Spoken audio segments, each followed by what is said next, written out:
I'm Alexandra, founder and CEO of Vinok, personal stylist company, which is based out of the Washington, D.C. area. By the way, this is a Vinok. It's a flower crown, Ukrainian. So that's what I name a company after. But anyway, check out my website in the description if you're interested. But for today, I can't wait to talk to you about the expected impacts that a second Donald Trump presidency will have on the fashion industry, and 6 concrete ways that you, as a consumer, and as somebody who is conscientious, can get ahead of those changes. So let's do it. So let's set the stage. For the 2 of you in the world who were not yet aware, Donald Trump has been elected President of the United States for a second term. The reviews have been mixed, both domestically and abroad. Though he won both the popular and the electoral vote, the race was tighter than either side cared to admit. In allied nations, where U.S. social policies are normally of a little bit lower concern, but foreign policy, international trade, that sort of thing, influences opinion more, the reviews have been overarchingly, well, you can read for yourself. Let's dive into what is expected to change, specifically market-wise within the fashion industry, as the January 2025 inauguration comes to pass. And then we will discuss how you can take some steps to insulate yourself from it if you so choose to. And no, this isn't what I mean necessarily. So as responsible analysts, we can't skip through the history to fast-track our way to the future prognosis, but I can promise to summarize it to you in 130 seconds or fewer. Do we have a deal? Okay, starting now. Rarely have the words Trump and fashion inhabited the same sentence. There is an occasional Trump-themed fashion show amongst the MAGA crowd, for example, but the main time fashion surfaced in the news during his previous term was when his wife Melania, a Slovenian immigrant, wore this jacket, and the whole world took notice of how fashion was used during the Trump administration to make a clear statement. On the market side, Scaling Retail put out a YouTube video 6 years ago about Trump's first-term trade war's impacts on fashion in the runway.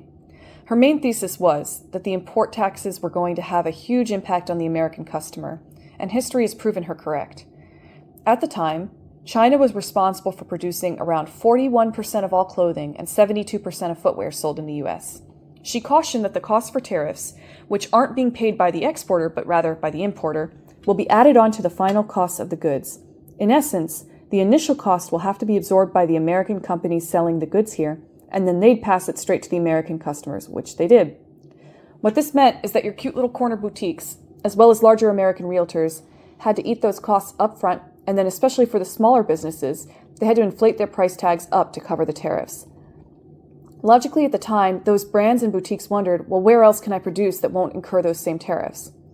Fair question. But the list is very short for countries that produce in an ethical and labor-conscientious way, but can also produce at the scale and price point that's required to turn a profit for everybody. So there was a flurry of research as more affluent U.S. brands looked to other nations, such as India, to see if they were viable options. Some made the switch, but ultimately many brands opted to continue as they were doing, most out of a lack of resources to come up with other options. So they continued working with China, which meant eating the tariffs.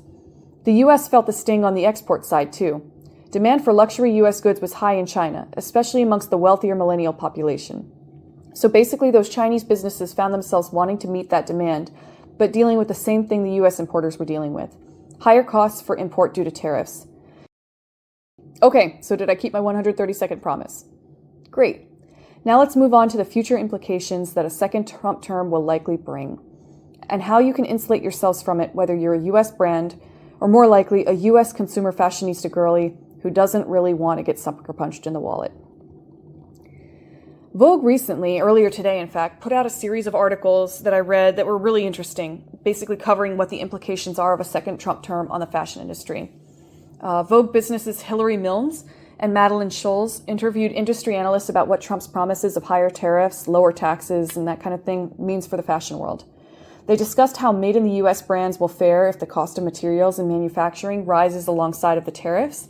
And they also delved into what it would mean for America's workforce, including those in the fashion industry, factory workers, etc., if Trump follows through on his threats to deport millions of immigrants. And they wrapped up by talking about regulations and legislation surrounding climate policy and reform. In short, it boils down to 3 things. Number 1, financial changes to making or buying the clothing. Number 2, impacts to workers who would normally design, make, and sell the clothes. And number 3, legislation surrounding arenas that impact the production of clothing. So let's spend a couple minutes on each one and what we can do to insulate from it. Let's start with the tariffs. Number 1, what is a tariff? It's basically a tax or duty to be paid on a particular class of imports or exports. So for example, you can have a vehicle tariff or a luxury good tariff. So the incoming administration has proposed tariffs on U.S. imports, meaning things coming into the United States, of between 10 and 20% for all goods, and between 60 and 100% on goods from China, on top of the already existing tariffs. Okay, but what does that mean for fashion? Well, remember how I said earlier, a gigantic portion of U.S. fashion and footwear comes from China? That's still the case. So we're looking at some outrageous tariffs. According to a recent study by the National Retail Federation, Trump's tariff proposals in the following areas that you can see on the screen could reduce U.S. consumer spending by $46 billion to $78 billion annually, as long as the tariffs are in effect. For apparel and footwear, which is what we are focusing on in this video, the NRF, the National Retail Federation, which I'm just going to call NRF from now on, portends price gouges of 12.5 to 20.6% on the apparel side and 18.1 to 28.8% on the footwear side, meaning your shoes might become upwards of 30% more expensive and your clothes upwards of 21%. And that same report I just mentioned, it also predicts that in nearly any scenario floated by Trump in regards to tariffs, the result would be a, quote, net negative impact on the United States, with results ranging up to $7,600 in additional costs annually per household. What's the first thing that gets cut when money gets hard? It's the extras, the luxury stuff, the nice handbag, the prettier shoes, the things that you don't absolutely need. I know from a personal standpoint, I've made plans to slow down on my shopping, and my beloved millennial avocado toast, so I can build up a bit more of a nest egg. So that's a quick look at how, and trust me, I could have kept going, but that's a quick look at how the economy is going to impact the consumer, in particular my fashionista shopper girlies. But now let's dive into the next category, which is how will it impact the workers? The CEO of the National Retail Federation, that same report, wrote earlier this week that the adoption of across-the-board tariffs on consumer goods and other non-strategic imports amounts to a tax on American families. It will drive inflation and price increases, and it will result in job losses. So we're talking about adding inflation, upping the prices, and potential loss of jobs. That doesn't sound so good, right? Well, that's where the legislation stuff comes in, and we'll get there in a minute. But first, let's really solidify his point by talking about the impacts to the supply chain. Remember the thing that grounded basically like to a complete halt during COVID? That supply chain. Experts don't have fond hopes for Trump's proposed tariffs regarding the supply chain.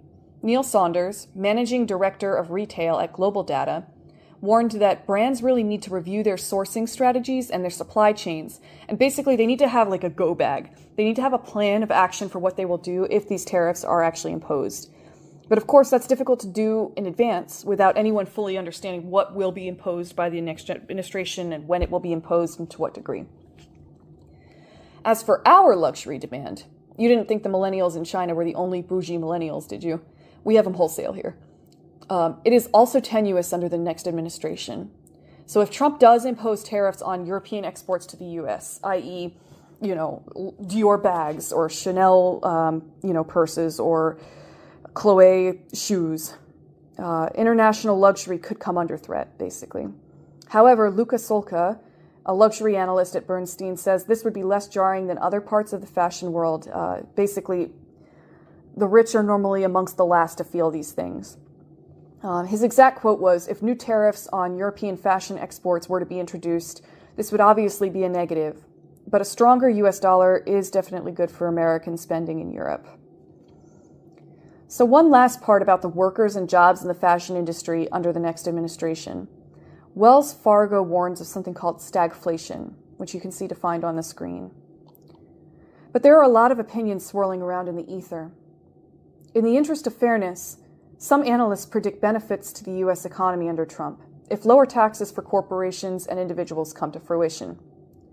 The Global Data CEO, the same one who we said basically come up with a plan for, a solid plan for a wrecked supply chain. He thinks that Republican control of Congress would actually make it easier to pass legislation that would lower taxes on corporations and certain individuals. As of the time of my video, it looks like Republicans are about to control the House of Representatives, and they've already gotten the majority in the Senate. I want to foot stomp that the certain individuals the Global Data CEO is referring to, who stand to receive those tax cuts, is almost certainly not the majority of Americans, but rather those who are already wealthy. But only time will tell. That said, there is a possibility Trump cuts taxes even deeper, including corporate taxes, which some analysts predict would be a positive for retailers, even if the workers, from factory workers to sales clerks, are feeling the effects of inflation, job loss, generalized uncertainty. I keep talking about legislation. There's not much to say in a shorter video like this, except to say that the retail industry, though it typically leans left in its majority, will likely still try to salvage their futures and affect the most positive outcomes possible by working with the administration. That'll come in the form of lobbying Congress to enact tax, trade, regulatory policies to ultimately make America a little bit more competitive, increase its domestic investment, i.e. jobs here, and creating those same jobs. So that was a lot. The most practical part of this video is coming up now, which is the what can I do, what should I do, what do I do? I have a bunch of ideas, and we'll just go through them one by one. So number one, take any holiday gift cards that you receive and spend them as soon as possible, before the next administration comes in on the 20th of January, 2025. And if you think it's a tad suspicious to hear from a personal stylist that you should basically spend all your money on clothes as fast as you can, I'm just saying, I don't make a dime off that recommendation personally, but logically, if there are price hikes on the way, it's best to get ahead of them. Your gift cards will likely buy more in the immediate aftermath of Christmas, the first 3 weeks of January or so, than they will in the ensuing months. Again, remember, we talked about, 28% inflation on shoes and 21% on clothing. Shift your mindset to consuming less. That's the second one. Shift your mindset to consuming less and consuming locally. The higher costs can't get you if you just don't shop as often. And check out consignment sellers who can outfit you, pun completely intended, with high quality, even designer items that are very worthy of a second life. Personal stylists can help you navigate consuming less, consuming consignment, and other fashion-related actions, and just basically take the guesswork out. Everybody's busy. Number 3, focus on getting the basics you truly need and creating more outfits by mixing and matching a capsule wardrobe of true quality pieces that will last long and retain their value. Also, make one of these handy tools, a capsule wardrobe tracker. I use PowerPoint, but it doesn't have to be PowerPoint. It helps you see everything you have all at once, and basically ensures you wear more of your pieces more often, and it spreads out the wear and tear on your clothes. Getting a few heavy hitter, quality pieces, plus tracking what you own, these actions will help ease the urge to go buy more, and even more. If you want help designing a capsule wardrobe, I happen to know a personal stylist who will happily help you do that, whether in person or virtually. It's me.